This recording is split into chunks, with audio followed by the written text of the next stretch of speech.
औज़ुबिल्लाहि मिनश्शैतानिर्रजीम बिस्मिल्लाहिर्रहमानिर्रहीम अस्सलामु अलैकुम वरहमतुल्लाहि वबरकातुहू। मैं हूं आपका मेज़बान हकीम लियाकत अली खिची और आप देख रहे हैं हमारा यूट्यूब चैनल हर्बल वर्ल्ड। आज की इस वीडियो में हम आपको मरहम बनाना सिखाएंगे। दोस्तों, मरहम वो दवा होती है जो किसी चिकने मादे मोम, ग्लिसरीन, तेल या फिर वैसलीन में मिलाकर बनाई जाती है। ये बैरूनी तौर पर जल्द पर ख़ारिश को दूर करने, दर्दों को दूर करने, ज़ख़म को खुश्क करने वग़ैरह के लिए इस्तेमाल की जाती है। तो आज की इस वीडियो में हम आपको जिस मरहम के बनाने का तरीका, उसके अज्ज़ा और इस्तेमाल का तरीका और ये किन अमराज में इस्तेमाल होती है बताना सिखाएंगे। ठीक है, तो सबसे पहले हम इसके अज्ज़ा पढ़ लेते हैं। ये पाउडर जो कि आप देख रहे हैं, इसमें हलीला है, बलीला है, आंवला है और गंधा कामला सार है। ये चारों चीज़ें आपने बराबर वज़न लेकर इंतहाई बारीक पाउडर कर लेनी है। ठीक है, और उसके बाद इसको इंतहाई जो है वो आपने कपड़ छान कर लेना है कि ये सफ़ूफ़ जो है इंतहाई मुलायम सफ़ूफ़ हमारे पास हासिल हो जाए। ठीक है, तो अब हम चलते हैं और इसके बनाने का तरीका आपको सिखाते हैं। तो सबसे पहले हमने 1:9 की निस्बत से ये मरहम लेनी है, क्योंकि ये मरहम मैं अपनी मतलब के लिए बना रहा हूँ। ठीक है, तो इसमें हम ये पाउडर जो है ये लेंगे 30 ग्राम। ठीक है, ये हमने लेना है 30 ग्राम। तो ये अब हमारे पास 30 ग्राम जो है ये पाउडर आ गया।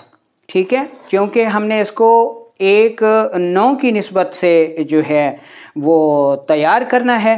ठीक है, यानी 1 हिस्सा ये पाउडर और 9 हिस्से हमारे पास होनी चाहिए वैसलीन। अब ये पाउडर को हमने वज़न करके अलग कर लिया, इसको हम 0 कर देंगे। ठीक है, और अब हम वैसलीन लेंगे। ठीक है, तो 1:9 की निस्बत से चूँकि हम वैसलीन जो है मरहम जो है वो तैयार कर रहे हैं, तो ऐसी सूरत में 30 ग्राम जो है वो हमने पाउडर ले लिया। अब हम वैसलीन लेंगे, तो 1:9 की निस्बत से वैसलीन जो है वो 270 ग्राम। ठीक है, 270 ग्राम जो है वो हमें ज़रूरत होगी। ठीक है, तो अब हम वैसलीन का जो है वो वज़न करेंगे।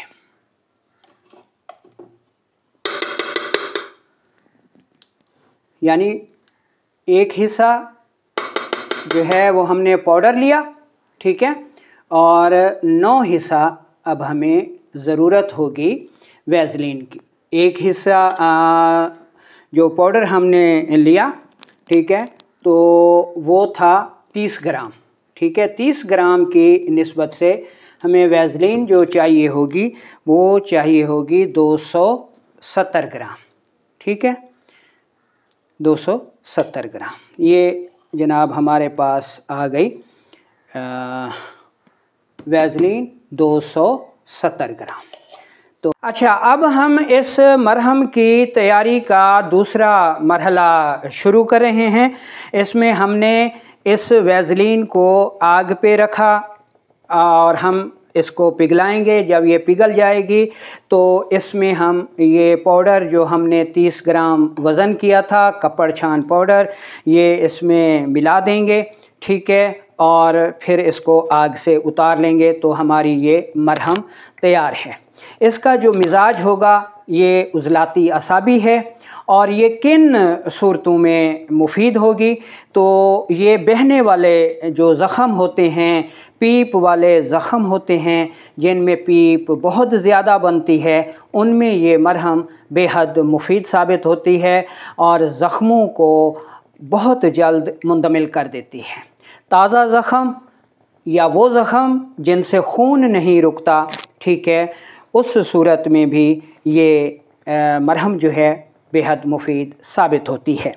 इसके बाद ये जो मरहम है ये उन सूरतों में भी बेहद मुफीद है कि जब आसाबी दर्दें होती हैं, ठीक है। इसके अलावा छपाकी और बलगमी ख़ारिश, उन सूरतों में भी ये मरहम जो है वो बेहद मुफीद होती है। अच्छा, ये नुस्ख़ा जो जिसकी हम मरहम बना रहे हैं, उस्ताद दोस्त मोहम्मद साबिर मुल्तानी साहब रहमतुल्लाह अलैह ने उज़लाती दवाए सोजिश के नाम से जो है वो दिया है। ये एक बेहतरीन एंटीबायोटिक दवा है क्योंकि इसमें गंधक आमलासार है और गंधक आमलासार दुनिया की सबसे बेहतरीन कुदरती एंटीबायोटिक दवा है।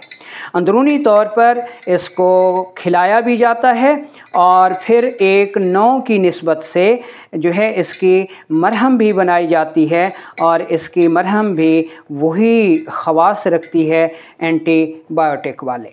ये वैसलीन जो है वो पिघल चुकी है, अब हम आग को बंद कर देंगे, ठीक है।